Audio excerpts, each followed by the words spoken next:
North Karnataka अंजुमन इस्लाम के ज़िम्मेदारान का एक वफद की गुलबर्गा आमद पर all India Urdu welfare development charitable trust की जानिब से इनके तालीमी व फलाही खिदमात की सताइश करते हुए इन्हें तहनीत पेश की गई। इस मौके पर शुमाली कर्नाटका अंजुमन इस्लाम के ज़िम्मेदारान ने मीडिया से बात करते हुए अपनी कारकर्दगी के हवाले से गुफ्तगू की।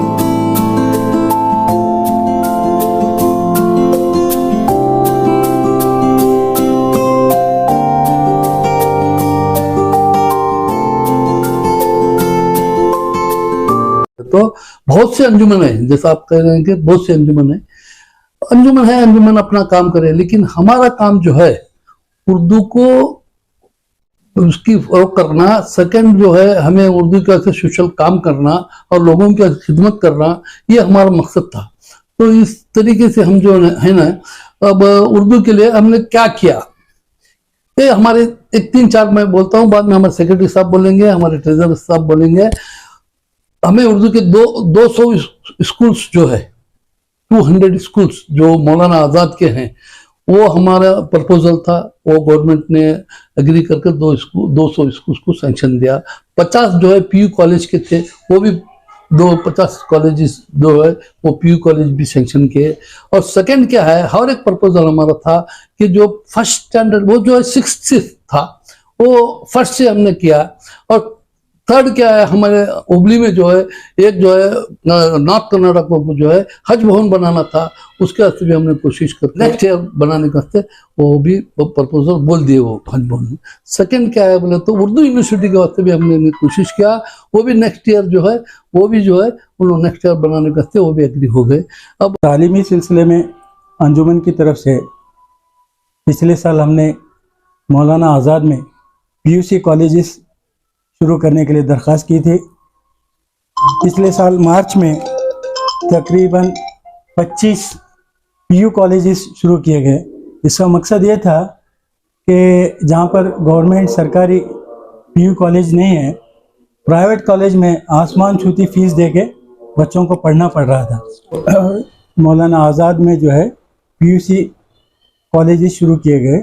इसी तरह हम लोगों ने डिमांड किया था मोरारजी देसाई रेसिडेंशियल और एपीजे अब्दुल कलाम आज़ाद रेसिडेंशियल में भी पीयूसी शुरू करने के लिए। और इस साल बजट में इन चीज़ों को कर्नाटक हुकूमत करने वाली है। इसी सिलसिले में हम लोगों ने उर्दू टीचर्स को भर्ती करने का भी दरख्वास्त किया हुकूमत से। तो काफ़ी दिनों से उर्दू के टीचर्स रिक्रूट नहीं हुए हैं। और इसके अलावा कॉलेज में जो है पीयू कॉलेज में, डिग्री कॉलेज में उर्दू के अगर 5 तलबा भी उर्दू पढ़ना चाहें तो उनको उर्दू पढ़ने की सहूलत मुहैया करने के लिए हमारा गवर्नमेंट से मुतालबा था, वो तकरीबन कबूल किया गया है। तो बच्चों को चाहिए कि अब जो गवर्नमेंट सरकारी कॉलेज है वहाँ पे उर्दू मज़मून लें। और दूसरी बात, हमारे यहाँ प्राइमरी स्कूल में बच्चों के ड्रॉप आउट ज़्यादा हो रहे थे। ये हमारी एक तालीमी एक टीम है, वो इसका मुताला करने के बाद, रिसर्च करने के बाद इस नतीजे पर पहुँचे कि हमारे यहाँ अंग्रेज़ी पढ़ाने का एक जुनून है, माँ बाप को जो एक जुनून है। तो हम लोगों ने अभी गवर्नमेंट जो है 2 लिसानी, मतलब उर्दू मीडियम और अंग्रेज़ी मीडियम में एक साथ पढ़ाने के कुछ स्कूल शुरू किए हैं। इनका प्लान 500 स्कूल इस बार शुरू करना है। तो हम लोगों ने डिमांड किया उसमें 100 जो है हमारे उर्दू अंग्रेज़ी के लिए मुख्तस किए जाएँ।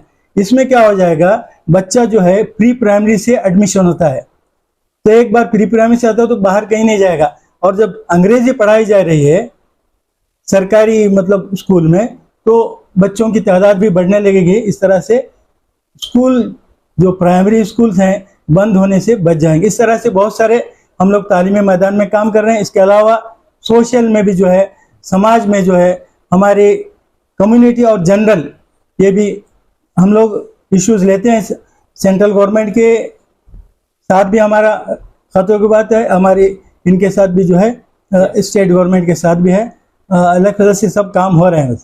सच्चर कमेटी की रिपोर्ट बनी थी डॉक्टर मनमोहन सिंह के टाइम पे, वो रिपोर्ट में जो है मुस्लिम जो है इकोनॉमिक बैकवर्ड है।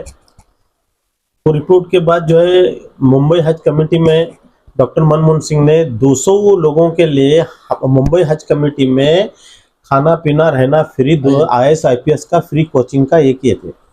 जैसा ही 2014 में गवर्नमेंट आई तो वो लोगों ने किया 100 जो है उसमें का ये करे, वो लोग घटाने के बाद जो है हम लोग जो है उसके 1 साल बाद जो है जाके 2 बार जो है मिनिस्टर साहब को मिले, सेक्रेटरी साहब को मिले, ऐसे कई शख्सियत से मुलाकात करके फिर जो है वो कोटा जो है फिर 200 का हो गया। वो लोगों ने हमारे को ये भी लेटर भी भेजे थे मुबारकबाद का, हज कमेटी वाले।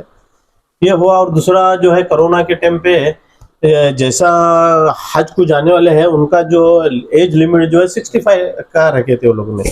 फिर हम लोग ने जैसा साहब ने सऊदी एम्बेसडर को मिलके, फॉरेन मिनिस्टर को, अपना माइनॉरिटी मिनिस्टर को मिलके, फॉरेन मिनिस्टर को मिलके हम लोगों का कोशिश करे, अल्लाह की मदद हो गई। तो वो जो है फिर 70 प्लस वो लोगों ने 72 प्लस किए और साथ में एक आदमी जाने का किया ऐसा कैरियर के साथ, वो हुआ। और ऐसे काफी काम है जो अभी जो काम है वो 3 काम है। एक जो है IAS IPS का कोटा बढ़ गया और जो है हाजियों के 2 काम हो गए। और ऐसे काफी हमारे कोशिशें हैं करने के। अभी जैसा हम लोग जो है ये नॉर्थ कर्नाटक अंजुमन जो है खाली एक मुस्लिम कम्युनिटी के लिए नहीं है, ये पूरे जनरल है हर कौम के लिए। जिस तरह भी हमारे देश में, हमारे स्टेट में, हमारे डिस्ट्रिक्ट में डेवलपमेंट होना और पब्लिक को जो है सहूलत मिले। नॉर्थ कर्नाटक अंजुमन इस्लाम के 3 मुअज़्ज़िज़ हस्तियाँ आज तशरीफ़ लाए थे गुलबर्गा।